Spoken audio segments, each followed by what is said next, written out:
بسم الله الرحمن الرحيم. الحمد لله رب العالمين، والصلاة والسلام على رسوله الكريم. اما بعد، اللہ تبارک و تعالیٰ پر حمد و ثنا اور اس کے نبی کریم صلی اللہ علیہ وسلم پر بے شمار بے حد بے عدد درود و سلام کے بعد، بزرگان دین، نوجوان ساتھیوں، السلام علیکم ورحمۃ اللہ وبرکاتہ۔ اللہ تبارک و تعالیٰ نے آخری نبی محمد رسول اللہ صلی اللہ علیہ وسلم کو اس دنیا میں مبعوث فرمایا، نبی اور رسول بنا کر کے بھیجا، اور آپ صلی اللہ علیہ وسلم کی ذات اور شخصیت ایسی شخصیت کہ آپ کے اندر بہت ساری خصوصیات پائی جاتی تھیں، اور یہ خصوصیات بھی اللہ تبارک و تعالیٰ کی طرف سے آپ کو کیا ہے نوازا گیا، تاکہ آپ صلی اللہ علیہ وسلم لوگوں کے لیے اسوہ اور نمونہ بن کر کے رہیں۔ اور نبوت کا تقاضا بھی یہی ہے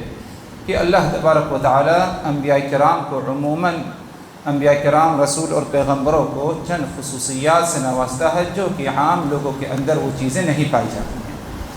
آپ صلی اللہ علیہ وسلم کی انہی خصوصیات میں سے ایک اہم خاصیت یہ کہ اللہ تبارک و تعالیٰ نے آپ کو جوامع الکلم سے نوازا۔ جوامع الکلم مطلب یہ کہ آپ صلی اللہ علیہ وسلم کی گفتگو، بات چیت مختصر ہوا کرتی تھی، آپ کے بیانات مختصر ہوا کرتے تھے، لیکن بہت ہی زیادہ جامع اور معنی ہوا کرتے تھے۔ ایسی باتیں آپ صلی اللہ علیہ وسلم کی ہوا کرتی تھی کہ جس میں کوئی اشکال، کوئی شبہہ نہیں پایا جاتا، اس میں کسی قسم کی اضافہ اور کمی کرنے کی کوئی گنجائش یا کوئی ضرورت نہیں پڑتی۔ یہ آپ صلی اللہ علیہ وسلم کی ایک اہم خاصیت ہے۔ اسی لیے آپ صلی اللہ علیہ وسلم سے جو مسنون دعائیں مروی ہیں، چاہے وہ دعائیں جو نماز میں پڑھی جاتی ہیں یا نماز کے باہر اٹھتے بیٹھتے سوتے وقت دعا پڑھنا ہے، سو کر کے اٹھنا ہے دعا پڑھنا ہے، مسجد میں داخل ہونا ہے تو دعا پڑھ کے داخل ہونا ہے، مسجد سے نکلنا ہے تو دعا پڑھ کے داخل ہونا ہے، اور بھی دیگر مقامات، مواقع اور جو ہے زمانے اور مکان کے مطابق کیا مناسبت سے آپ صلی اللہ علیہ وسلم سے بہت ساری مسنون دعائیں ثابت ہیں۔ اور ان مسنون دعاؤں پر اگر غور کیا جائے، بعض دعائیں بہت ہی زیادہ اگرچہ مختصر پائی جاتی ہیں، لیکن بہت ہی زیادہ جامع اور معنی کیا ہے دعائیں ہوتی ہیں۔ ادھر آپ صلی اللہ علیہ وسلم کی اگر یا آپ صلی اللہ علیہ وسلم سے کوئی دعا مسنون ثابت ہے تو ہمارا یہ طریقہ ہونا چاہیے اس دعا کو لے کر کہ ہم اس کی پابندی کریں، اسے یاد کریں، اور ساتھ ہی ساتھ جس طریقے سے اور جس جملوں کے ذریعے، جن کلمات کے ذریعے آپ صلی اللہ علیہ وسلم سے مروی ہیں، ہم انہی پر کیا ہے اکتفا کریں۔ اپنے طرف سے کسی کلمے کا اضافہ کرنا یا اس میں کسی قسم کی کمی کرنا یا کسی اور طریقے سے اس دعا کو پڑھنا، یہ ہمارے لیے کیا ہے مناسب نہیں ہوگا، کیونکہ آپ صلی اللہ علیہ وسلم کی گفتگو جامع اور معنی گفتگو ہوا کرتی تھی۔ اگر آپ کو لگتا ہے کہ آپ جس کلمے کو اضافہ کرنا چاہتے ہیں اس دعا میں یا جس جملے کو وہ زیادہ بہتر ہے، تو یہ بات کیا ہے سراسر غلط ہے، اور یہ غلط سوچ، غلط فکر ہے، کیونکہ اگر وہی بات بہتر ہوتی تو آپ صلی اللہ علیہ وسلم اس سے کیا ہے پیچھے نہیں ہٹتے۔ اسی سلسلے کو اگر آگے بڑھایا جائے کہ آپ صلی اللہ علیہ وسلم سے جو مسنون دعائیں ثابت ہیں، ایک بہت ہی پیاری اہم دعا جو آپ صلی اللہ علیہ وسلم سے مروی ہے، اور اس دعا کو امام طبرانی رحمہ اللہ نے اپنی معجم میں نقل کیا، اور بعض الفاظ یا کچھ مختصر الفاظ کے ذریعے مسند احمد میں بھی یہ روایت موجود ہے یا اس قسم کی دعا موجود ہے۔ یہ دعا ایک ایسی اہم دعا جسے آپ صلی اللہ علیہ وسلم نے ایک صحابی کو بطور وصیت بتائی، اور بطور نصیحت یہ دعا جو ہے اس کی کیا ہے تعلیم کی، اور کہا جیسے کہ حضرت شداد ابن اوس رضی اللہ عنہ روایت کرتے ہیں کہ رسول اللہ صلی اللہ علیہ وسلم نے ایک موقع پر مجھ سے کہا، یا شداد ابن اوس، اے شداد ابن اوس، اذا رأيت الناس قد اكتنزوا الذهب والفضة فاكنز هؤلاء الكلمات، جب تم دیکھو کہ لوگ سونا اور چاندی کے خزانے جمع کر رہے ہیں، اذا رأيت الناس قد اكتنزوا الذهب والفضة، جب تم دیکھو لوگ سونا اور چاندی کے خزانے جمع کر رہے ہیں، اکٹھا کر رہے ہیں، مطلب یہ مال دولت چاہے وہ سونا اور چاندی کے شکل میں ہو، درہم و دینار روپیے کے شکل میں ہو، جائیداد کی شکل میں ہو، یہ سب اسی ضمن میں داخل ہے۔ کیونکہ اس زمانے میں آج جیسے نقدی درہم و دینار روپیے جو پائے جاتے ہیں، آج کی کرنسی نہیں پائی جاتی تھی، بلکہ کسی چیز یا کوئی چیز خریدنا ہے یا فروخت کرنا ہے تو معاملہ لین دین سونا اور چاندی کے ذریعے یا چند اور باقی چیزوں کے ذریعے ہوا کرتا تھا، جس کی کیا ہے کچھ قیمت پائی جائے۔ تو آپ صلی اللہ علیہ وسلم نے فرمایا شداد ابن اوس رضی اللہ عنہ کو، اے شداد، اذا رأيت الناس قد اكتنزوا الذهب والفضة، جب تم دیکھو کہ لوگ سونا اور چاندی کا خزانہ جمع کرنے لگے، فَاكْنِزْ هَؤُلَاءِ الْكَلِمَاتِ، تو تم اس وقت ان کلمات کا، یعنی جن کلمات کا ذکر آگے ہونے والا ہے، آپ صلی اللہ علیہ وسلم نے جو بتایا، فرمایا آپ صلی اللہ علیہ وسلم نے فَاكْنِزْ هَؤُلَاءِ الْكَلِمَاتِ، جب تم دیکھو کہ لوگ سونا اور چاندی کا خزانہ اکٹھا کر رہے ہیں، جمع کر رہے ہیں، سمیٹ رہے ہیں، سونا اور چاندی، مال اور دولت، دنیا داری میں مبتلا ہیں، مگن ہیں، تو تم اس وقت اکنز ہؤلاء الکلمات، تو تم ان کلمات کو بطور خزانہ کیا ہے جمع کرنا۔ اور وہ کلمات کیا ہیں؟ ان کلمات کو بیان کرنے سے پہلے یہ بتا دیا جائے کہ یہ کلمات بہت ہی زیادہ جامع معنی اور دنیا اور آخرت کی بھلائی کا ذکر ان چند کلمات میں اللہ کے رسول صلی اللہ علیہ وسلم نے کیا ہے ذکر فرما دیا ہے۔ مطلب یہ کہ اگر شخص ان کلمات کے ذریعے اللہ تبارک و تعالیٰ کو یاد کرے، اللہ کا ذکر کرے اور ان کلمات کے ذریعے یا اس دعا کی پابندی کرے، تو یقیناً اللہ تبارک و تعالیٰ اسے دنیا اور آخرت کی تمام بھلائیوں سے کیا ہے نوازے گا۔ لیکن شرط یہ ہے کہ ان کلمات کو ہم پڑھیں، اگر زبانی یاد نہیں تو دیکھ کر کے پڑھیں، زبانی یاد کرنے کی کوشش کریں اور اس کے معنی مفہوم کو بھی سمجھیں۔ مطلب یہ بغیر سمجھے اگر دعا کی جائے اور اسی طرح سمجھتے ہوئے دعا کی جائے، یعنی حضور قلبی کے ساتھ دعا کی جائے، تو اس میں زیادہ امید پائی جاتی ہے کہ اللہ تبارک و تعالیٰ ضرور آپ کی دعا کو کیا ہے قبول فرمائے گا۔ تو ان کلمات کی پابندی، اس کو یاد کریں، پڑھیں اور معنی مفہوم سمجھتے ہوئے پڑھیں، اور ساتھ ہی ساتھ جتنا آپ صلی اللہ علیہ وسلم نے ہمیں بتا دیا ہے انہی کلمات پر ہم کیا ہے اکتفا کریں۔ اپنے طرف سے کسی بات کا اضافہ کرنا یا کسی کلمے کا اضافہ کرنا رسول اللہ صلی اللہ علیہ وسلم سے مروی مسنون دعاؤں میں یہ مناسب عمل نہیں ہوگا، خلاف سنت عمل ہے، اور بعض دفعہ کیا ہے بدعت اور منکر میں بھی داخل ہو سکتا ہے۔ اس کی ایک مثال دے دی جائے کہ کس طرح جب انسان یا ایک شخص نبی کی سنت پر اکتفا نہیں کرتا تو کس طرح وہ دوسری گمراہیوں میں مبتلا ہو جاتا ہے اور سنت سے ہٹ جاتا ہے۔ رمضان کا مہینہ، ماہ رمضان میں اللہ تبارک و تعالی نے تراویح کی نماز ہمارے لیے رکھی ہے۔ تراویح کی نماز کی پابندی مسلمان کرتا ہے، اور رات کی آخری نماز جو سمجھی جاتی ہے وہ نماز وتر ہے، صلاۃ الوتر، وتر کی نماز۔ صلاۃ الوتر میں آپ صلی اللہ علیہ وسلم نے نماز وتر کی آخری رکعت، اگر ایک ہی رکعت پڑھی جا رہی ہے تو اسی رکعت کے میں دعائے قنوت، یا اگر زیادہ رکعتیں پڑھی جا رہی ہیں جیسے کہ آپ صلی اللہ علیہ وسلم سے 3 اور زیادہ رکعتیں ثابت ہیں،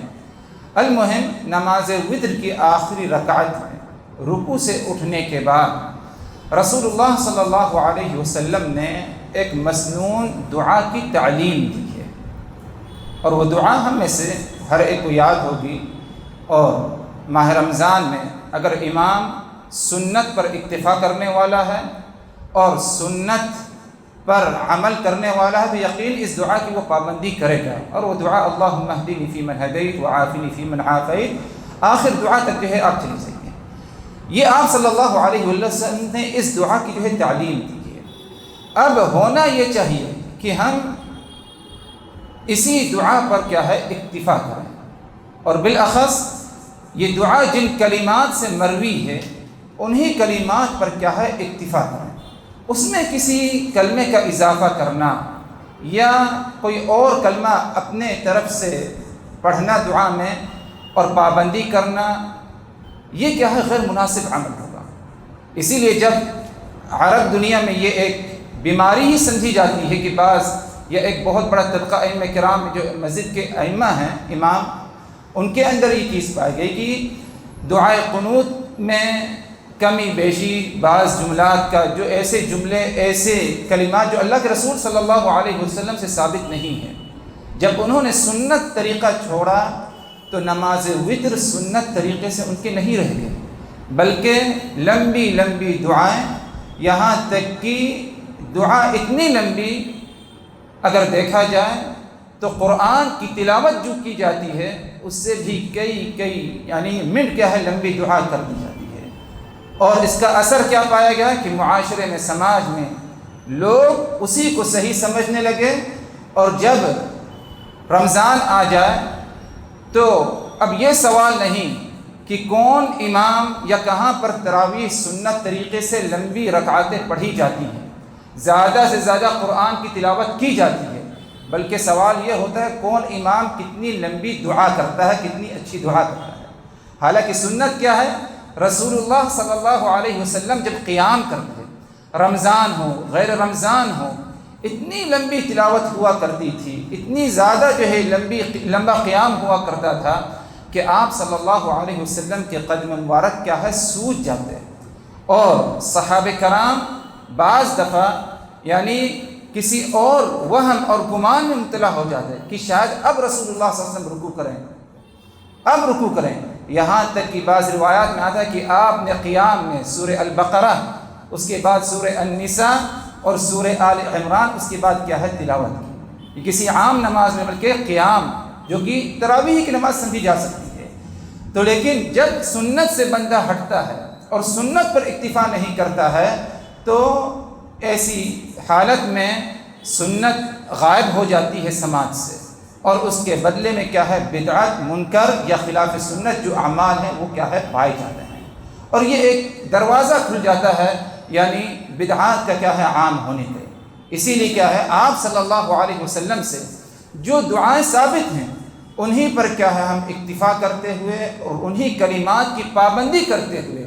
اور نبی کی سنت پر عمل کرتے ہوئے اللہ تبارک و تعالیٰ کو کیا یاد کریں، اللہ کا ذکر کریں، اور اللہ تبارک و تعالیٰ سے کیا ہے دعا کیا کریں۔ اور بعض دفعہ جو ہے اتنی لمبی لمبی دعائیں مسجدوں میں کہ شاید امام کو بھی نہیں معلوم کہ وہ کیا دعا کر رہا ہے، اس کا کیا معنی مفہوم ہے۔ تو یہ کیسے ممکن ہو سکتا ہے کہ اگر معنی مفہوم نہیں معلوم تم اللہ سے کیا دعا کر رہے ہو تو اللہ تبارک و تعالیٰ تمہاری دعا کو کیسے قبول فرمائے گا؟ اسی لیے دعا کی قبولیت کے شرطوں میں سے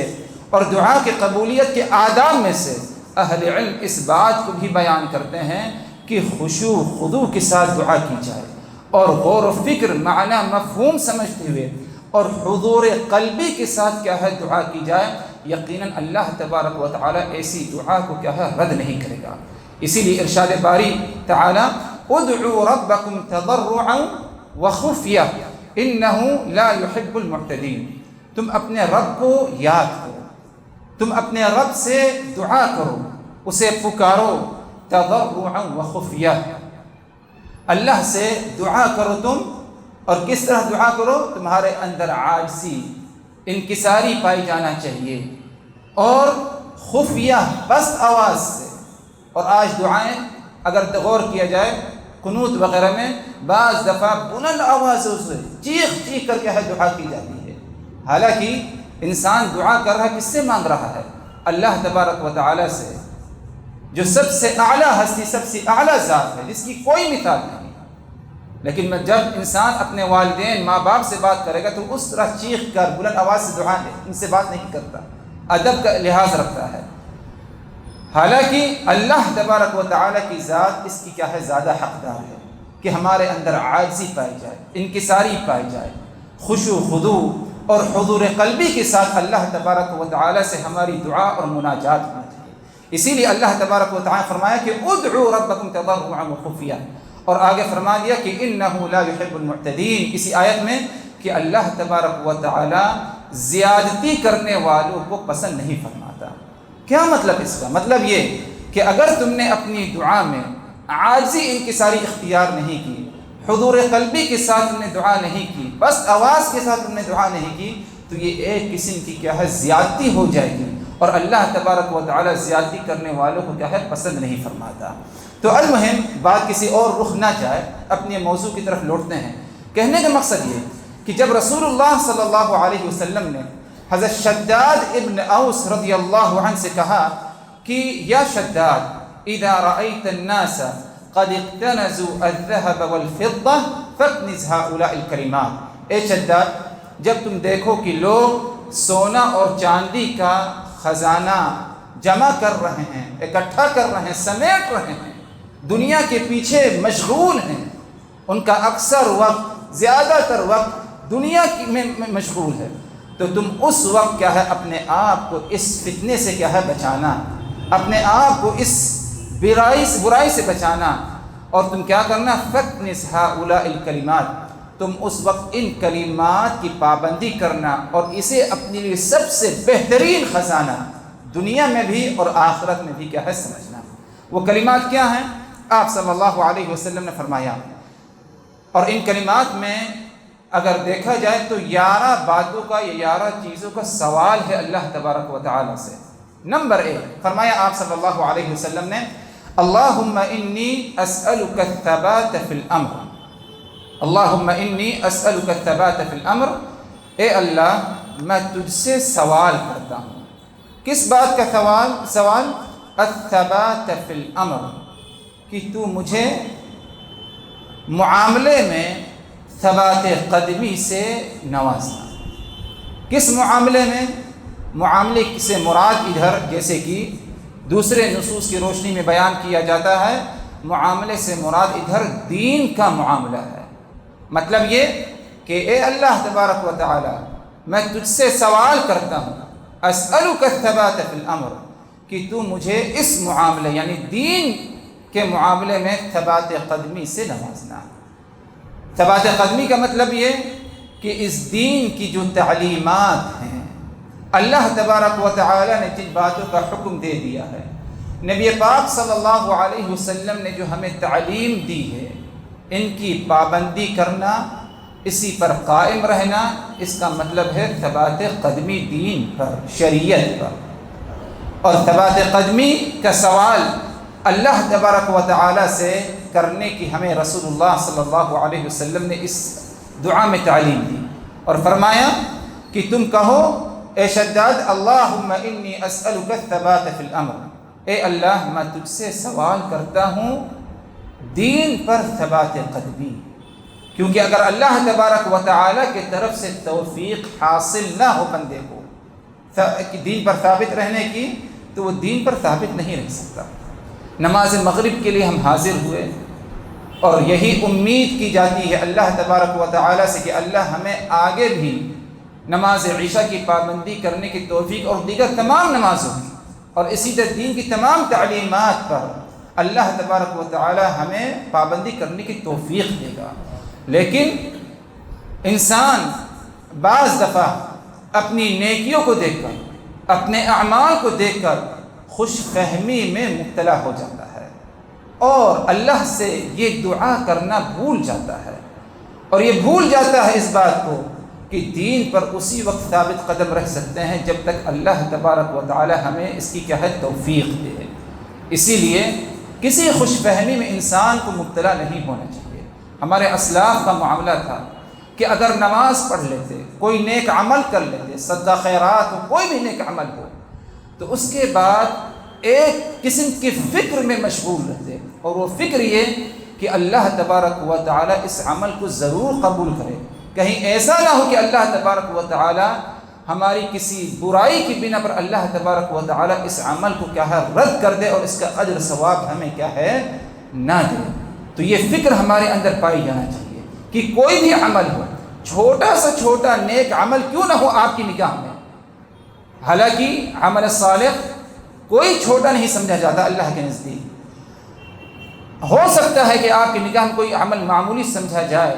لیکن اس معمولی عمل کو اگر آپ نے کر لیا تو اس پر اللہ تبارک و تعالیٰ کا شکر ادا کرنا چاہیے۔ اگر زبان سے شکر نہیں، کم از کم دل میں یہ احساس ہونا چاہیے کہ اللہ کی توفیق سے کیا ہے مجھے یہ عمل کرنا نصیب ہوا ہے۔ تو اسی لیے اللہ تبارک و تعالیٰ سے اس دعا کی پابندی کرنی چاہیے کہ اللہم انی اسألک، یہ سوال کرنا چاہیے کہ اللہم انی اسألک الثبات فی الامر، اے اللہ میں تجھ سے سوال کرتا ہوں کہ تو مجھے ثبات قدمی سے نواز، میرے قدموں کو دین پر جما دے۔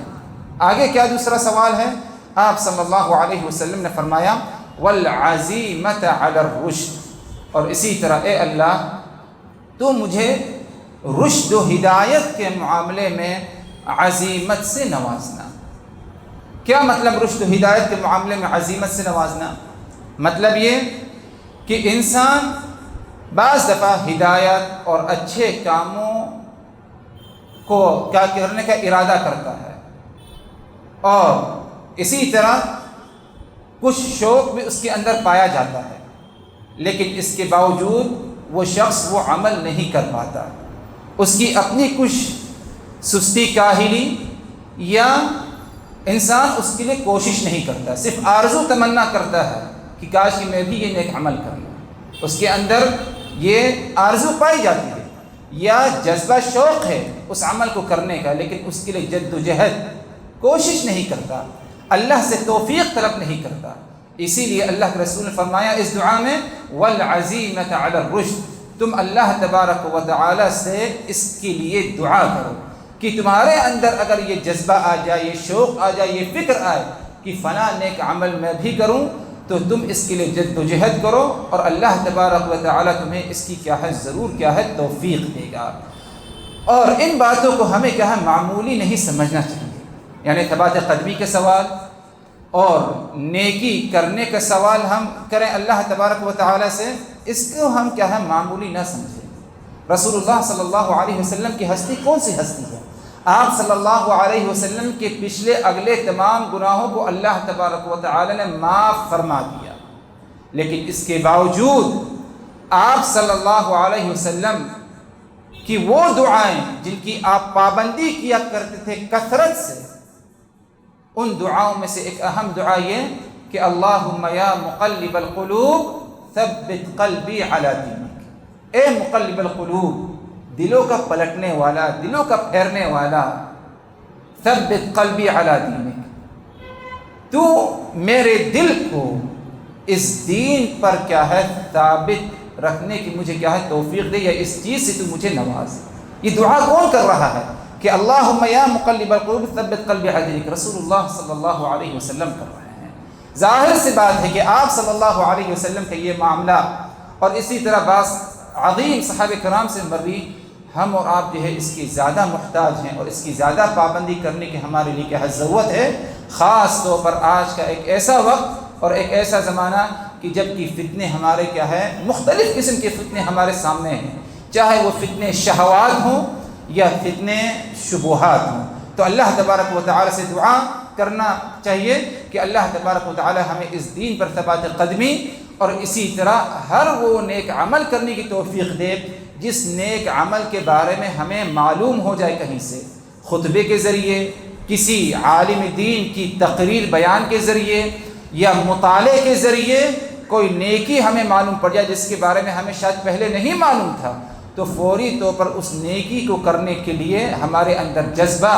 اور شوق، اور اس کے لیے اللہ تبارک و تعالی سے ہم کیا ہے توفیق بھی کیا ہے طلب کریں۔ اسی لیے رسول اللہ صلی اللہ علیہ وسلم نے شداد ابن اوس کو کیا دعا سکھائی کہ تم اللہ سے دعا کرو کہ اللہم انی اسألک الثبات فی الامر والعزیمۃ علی الرشد۔ آگے بڑھتے ہیں کہ آپ صلی اللہ علیہ وسلم نے آگے مزید اور جو اس دعا میں بیان کیا وہ یہ وَأَسْأَلُكَ مُوجِبَاتِ رَحْمَتِكَ، اے اللہ میں تجھ سے سوال کرتا ہوں ہر وہ عمل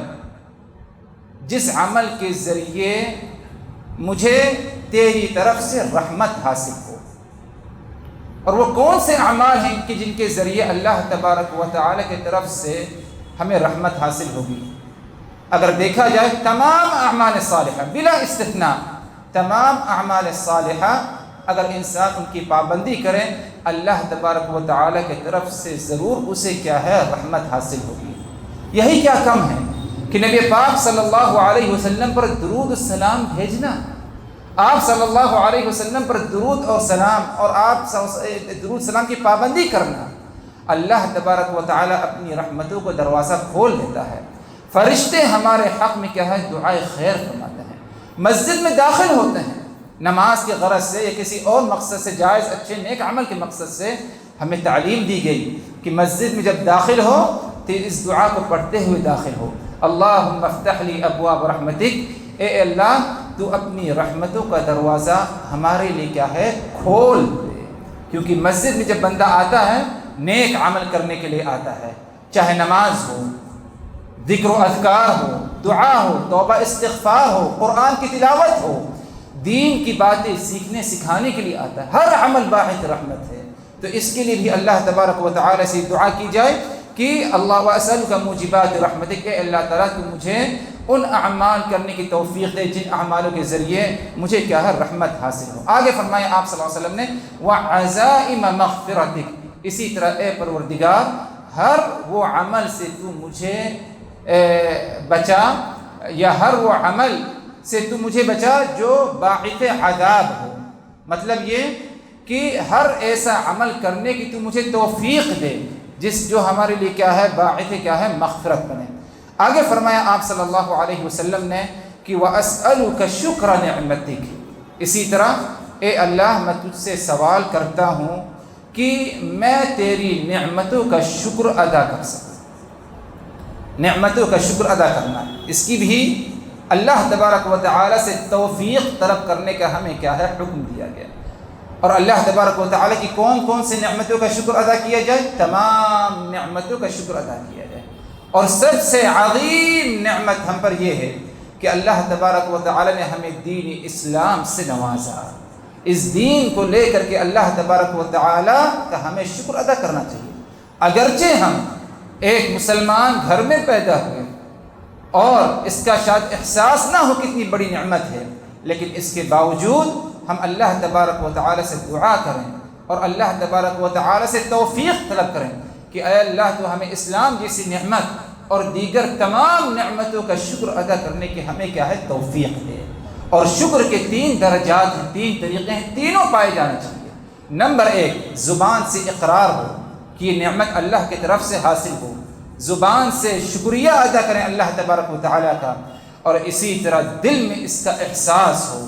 کہ یہ نعمت اللہ کی طرف سے حاصل ہے، دل میں اس کا احساس بھی پایا جانا چاہیے۔ اور اسی طرح عملی طور پر بھی اس نعمت کا شکر ہو۔ عملی طور پر کیسے شکر ہوگا؟ کہ اس نعمت کا صحیح استعمال ہو، اس نعمت کا غلط استعمال نہ ہو، اور نعمتوں کا صحیح استعمال ہونا یہ اللہ تبارک و تعالیٰ کی نعمتوں کا کیا ہے شکر گزاری میں کیا ہے، یہ شکر گزاری کا حصہ ہے۔ تو آپ صلی اللہ علیہ وسلم فرمائے کہ وَأَسْأَلُكَ شُكْرَ نِعْمَتِكَ، اے اللہ میں تجھ سے سوال کرتا ہوں نعمتوں کا شکر ادا کرنے۔ آگے فرماتے ہیں آپ صلی اللہ علیہ وسلم وَحُسْنَ عِبَادَتِكَ، اسی طرح اے اللہ میں تجھ سے سوال کرتا ہوں حسین اور اچھی عبادت کا، یعنی میں تیری عبادت کروں تو خوب اچھی طرح یعنی حسن و جمال کے ساتھ حسین طریقے سے، خوبصورت طریقے سے کیا ہے عبادت کروں۔ اور وہ کب ہو سکتا ہے حسن عبادت؟ اس وقت ہو سکتا ہے جب عبادت ہم کریں، کسی بھی قسم کی عبادت ہو تو اس میں 2 اہم شرطیں پائی جائیں۔ پہلی شرط اس عبادت کو کرنے میں ہمارے اندر اخلاص پایا جائے۔ مطلب یہ کہ اس عبادت کے ذریعے کوئی دنیاوی مقصد و مفاد مراد نہ ہو، کوئی تعریف سننا مقصد مراد نہ ہو، بلکہ صرف اور صرف اللہ تبارک و تعالی سے اس کا اجر و ثواب حاصل کرنا ہمارا کیا ہے ارادہ ہو۔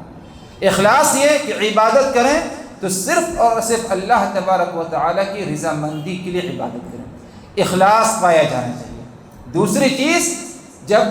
اگر پائی جائے گی تو وہ عبادت اچھی عبادت ہوگی اور اللہ کی طرف اللہ کے سامنے قبول ہوگی۔ دوسری چیز یہ کہ عبادت کی جائے اتباع کے ساتھ، یعنی نبی پاک صلی اللہ علیہ وسلم کی سنت کی اتباع اور پیروی کرتے ہوئے۔ اگر یہ دو شرطیں پائی گئیں تو اسلاف کہتے ہیں کہ یہ عبادت اچھی عبادت ہوگی، احسن عمل ہوگا، اور اللہ تبارک و تعالیٰ ایسے عمل کو کیا ہے رد نہیں کرتے۔ تو اس کے لیے بھی اللہ تبارک و تعالیٰ سے سوال کیا جائے کہ اے اللہ تعالیٰ تو مجھے اپنی عبادت اچھے طریقے سے کرنے دے، توفیق دے، کیونکہ عبادت تو لوگ کرتے ہیں لیکن کیا جو عبادتیں کی جاتی ہیں وہ اچھی طریقے سے صحیح طریقے سے کی جاتی ہیں؟ اس کا ہر انسان محاسبہ کر لے ان دو باتوں کو اپنے سامنے رکھتے ہوئے، کیا اس نے یہ عبادت اخلاص کے ساتھ کی ہے، اور اسی طرح کیا اس نے یہ عبادت نبی کی اتباع اور پیروی بھی کرتی ہوئی کی ہے، یا کہ ان دونوں شرطوں میں سے کوئی ایک شرط نہیں پائی گئی۔ اگر دونوں شرطوں میں سے دونوں باتوں میں سے کوئی ایک چیز نہ پائی جائے تو وہ عبادت اچھی عبادتوں میں کیا ہے شمار نہیں ہے۔ تو آپ صلی اللہ علیہ وسلم نے فرمایا کہ وحسن عبادتک، اللہ تبارک و تعالیٰ سے اس کی بھی دعا کی جائے کہ اے اللہ تعالیٰ تو مجھے اچھی طرح عبادت کرنے کی کیا ہے توفیق دے۔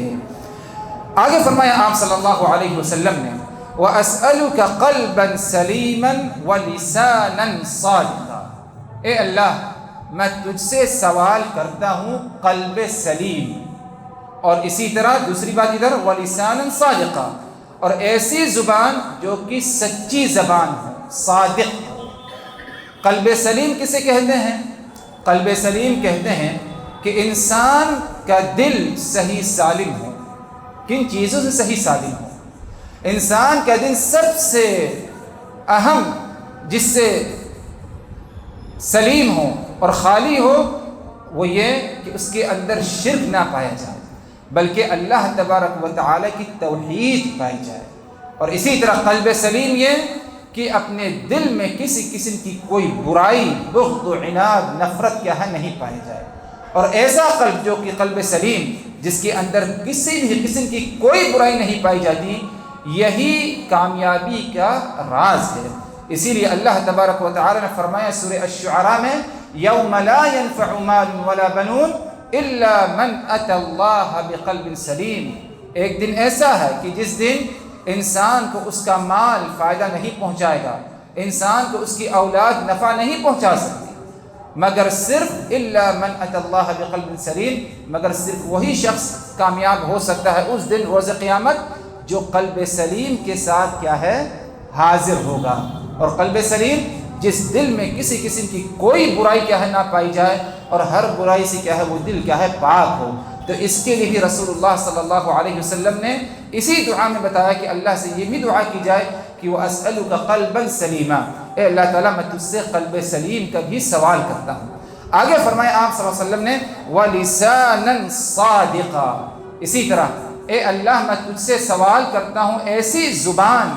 کی جو کہ صادق زبان ہو، سچ زبان ہو، سچ کہنے والی ہو، نبی اور رسول کی باتوں پر عمل کرنے والی ہو۔ اور نبی پاک صلی اللہ علیہ وسلم نے زبان کی اہمیت بتاتے ہوئے یہ بھی ہمیں بتایا کہ زبان کی اصلاح اگر ہو جائے تو زبان کی اصلاح کا جو اثر ہے انسان کے پورے جسم اور انسان کے پورے بدن پر کیا ہے پایا جاتا ہے، باقی تمام اعضاء اور جوارح پر۔ اور اسی طرح اگر زبان بگڑ جائے، زبان میں بگاڑ آ جائے تو اس کا نتیجہ یہ کہ انسان کے باقی اعضاء اور جوارح بھی اس سے کیا ہے متاثر ہوتے ہیں۔ یہ اگرچہ جسم کا ایک چھوٹا سا عضو ہے زبان، کوئی بہت بڑا نہیں، لیکن بہت ہی کیا ہے خطرناک ہے اگر انسان اس کو اپنے کنٹرول میں نہ رکھے اور زبان کی حفاظت کیا ہے نہ کرے۔ اسی لیے اللہ کے رسول صلی اللہ علیہ وسلم نے اسی بات کی اہمیت ثابت کرنے کے لیے ہمیں تعلیم دی کہ ہم دعا میں یہ بھی اس دعا کریں اللہ تبارک و تعالیٰ سے وَلِسَانًا صَادِقًا، اے اللہ تعالیٰ میں تجھ سے سوال کرتا ہوں سچ زبان، یعنی زبان کیا ہے؟ سچ ہونا چاہیے، سچ ہونی چاہیے۔ آگے فرمایا آپ صلی اللہ علیہ وسلم نے مزید اور اسی دعا میں فرمایا وَأَسْأَلُكَ مِنْ خَيْرِ مَا تَعْلَمُ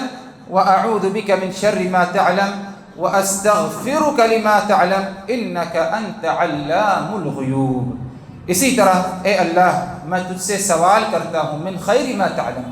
ہر اس خیر اور بھلائی کے بارے میں جس کے بارے میں تجھے علم ہے۔ بہت ساری خیر و بھلائی ایسی ہیں ہمیں ان کا علم نہیں ہے، لیکن اللہ کو اس کا علم ہے، کیونکہ اللہ کا علم وسیع علم ہے، کوئی چیز اللہ سے پوشیدہ نہیں، مخفی نہیں، وسیع علم ہے۔ اسی لیے اللہ سے یہ بھی دعا کی جائے کہ اللہم انی اسألک من خیر ما تعلم، اے اللہ میں تجھ سے اس بات کا بھی سوال کرتا ہوں ہر وہ خیر اور بھلائی مجھے حاصل ہو جس کے بارے میں تجھے کیا ہے؟ علم ہے۔ انسانوں کا علم اللہ تبارک و تعالیٰ کے مقابل میں ناقص علم ہے، بہت ساری چیزیں ہم سے کیا ہے؟ پوشیدہ ہیں، جن کے بارے میں ہمیں علم نہیں۔ انہی باتوں میں سے جو ہم سے پوشیدہ ہیں،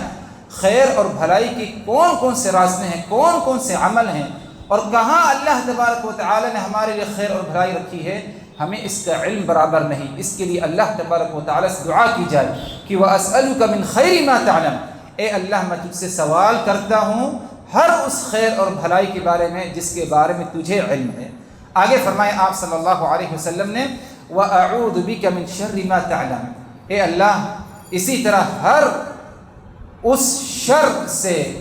میں پناہ طلب کرتا ہوں تمہاری جس کے بارے میں تمہیں علم ہے۔ بہت ساری چیزیں شر ہیں ہمارے لیے اس میں نقصان ہے، ہمیں شاید اس کا علم نہیں۔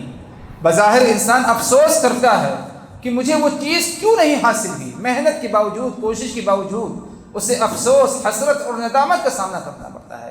لیکن معاملہ ادھر یہ ہے کہ اگر انسان اللہ پر ایمان رکھے، تقدیر کے فیصلے پر ایمان رکھے، تو اس کے دل کو یقیناً کیا ہے؟ اطمینان اور سکون ملے گا، کیونکہ تمہیں یہ نہیں معلوم کہ کس معاملے میں اللہ تبارک و تعالی نے تمہارے لیے خیر رکھا ہے، اور اسی طرح تمہیں یہ بھی نہیں معلوم کہ کس معاملے میں اللہ تبارک و تعالی نے تمہارے لیے کیا ہے؟ شر تھا، اسی لیے اللہ تبارک و تعالی نے اس چیز کو تم تک کیا ہے؟ پہنچانے سے کیا ہے؟ پہنچنے سے روکا۔ تو اسی لیے اس بات کا بھی سوال ہو اللہ تبارک و تعالی سے، اللہ سے یہ بھی دعا کی جائے کہ وَأَسْأَلُكَ مِنْ شَرِّ مَا تَعْلَمُ، اے اللہ میں تجھ سے اس بات کا بھی سوال کرتا ہوں کہ ہر وہ شر جس کے بارے میں تجھے علم ہے اس کی کیا ہے؟ اس سے کیا ہے؟ میں تیری کیا ہے؟ پناہ کیا ہے؟ طلب کرتا ہوں، تو مجھے اس سے کیا ہے؟ محفوظ رکھ۔ آگے فرماتے ہیں آپ صلی اللہ علیہ وسلم وَأَسْتَغْفِرُكَ لِمَا تَعْلَمُ، اسی طرح اے اللہ میں ہر ایسے گناہوں کی مغفرت طلب کرتا ہوں تجھ سے، ایسے گناہ جو میں نے کیے ہیں اور مجھے شاید اس کا احساس نہیں، لیکن تجھے اس کا کیا ہے؟ علم ہے، اور یہ بات حقیقت ہے، ہمیں اس پر ایمان رکھنا چاہیے کہ جن برائیوں کا ہمیں احساس ہے منکرات کا، اور ایسی برائیاں جو ہم کر بیٹھتے ہیں جن کا ہمیں احساس نہیں، اگر دونوں پر غور کیا جائے تو یقیناً کیا ہے؟ اس نتیجے پر ہم ضرور پہنچیں گے کہ وہ برائیاں جو ہم کر بیٹھتے ہیں جن کا ہمیں احساس نہیں ہوتا، اس کی شاید تعداد کیا ہے؟ زیادہ پائی جاتی ہے، کیونکہ انسان کے ساتھ شیطان ہے، اور شیطان ہمیشہ انسان کو برائی، بہت ساری برائیاں کیا ہے؟ خوبصورت اور اچھی بنا کر کیا ہے؟ سامنے پیش کرتا ہے، اور انسان اس برائی کا ارتکاب کر بیٹھتا ہے، اور بعض دفعہ اسے اس کا کیا ہے؟ احساس بھی نہیں ہوتا۔ اسی لیے اللہ تبارک و تعالیٰ سے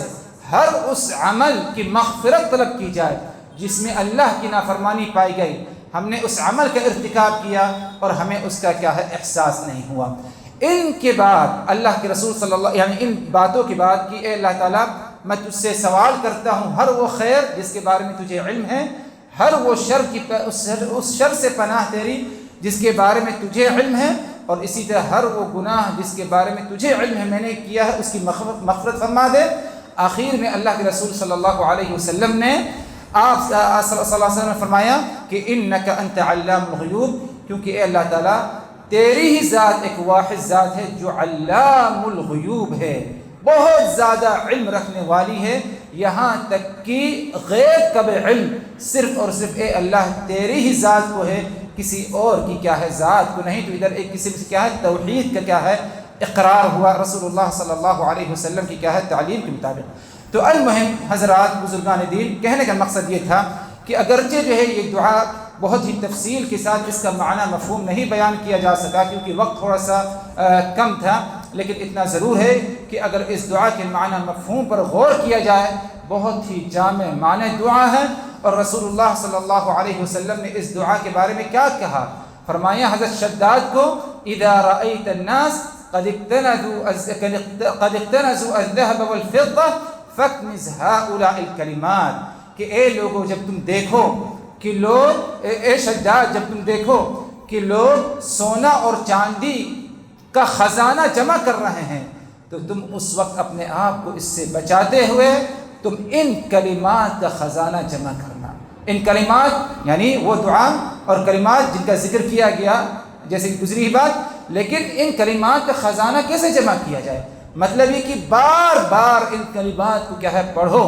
ان کی پابندی ہو، اللہ تبارک و تعالی سے دعا کی جائے ان جملوں کے ذریعے، یقیناً کیا ہے بہت ہی بہترین انسان کیا ہے اپنے لیے کیا ہے خزانہ اکٹھا کرے گا، جمع کرے گا، اور یہی خزانہ انسان کے لیے دنیا میں بھی مفید ثابت ہوگا، زندگی میں اللہ تبارک و تعالی سعادت سے، خوش نصیبی سے نوازے گا، خوش بختی سے، اسی طرح آخرت والے دن اللہ تبارک و تعالی اعلیٰ درجے کی کامیابی سے ہمیں کیا ہے نوازے گا۔ اللہ تبارک و تعالی سے دعا کی الہ العالمین ہم نے جو کچھ کہا اور سنا ان تمام باتوں کو اچھی طرح سمجھنے کی، یاد رکھنے کی، عمل کرنے کی، دوسروں تک پہنچانے کی توفیق دے۔ الہ العالمین ہمیں جو بیمار ہیں تو ان کو شفا کلی عطا فرما، جو مقروض ہیں تو ان کے قرضوں کو ادا کرا دے، جو بھولے بھٹکے ہیں تو ان کو راہ ہدایت پر لے آ، جو بے روزگار ہیں تو ان کو حلال روزی روٹی سے لگا دے، جو پریشان حال ہیں تو ان کو ہر پریشانیوں سے دور فرما دے۔ الہ العالمین ہمارے مسلمان بھائی بہن جہاں کہیں دنیا میں کسی ظلم اور زیادتی میں ہیں، اے اللہ تعالیٰ تو ان کی مدد فرما، ان کی نصرت اور مدد فرما۔ ربنا آتنا فی الدنیا حسنہ وفی الآخرة حسنہ وقنا عذاب النار۔ سبحان ربک رب العزة عما یصفون وسلام علی المرسلین والحمد للہ رب العالمین۔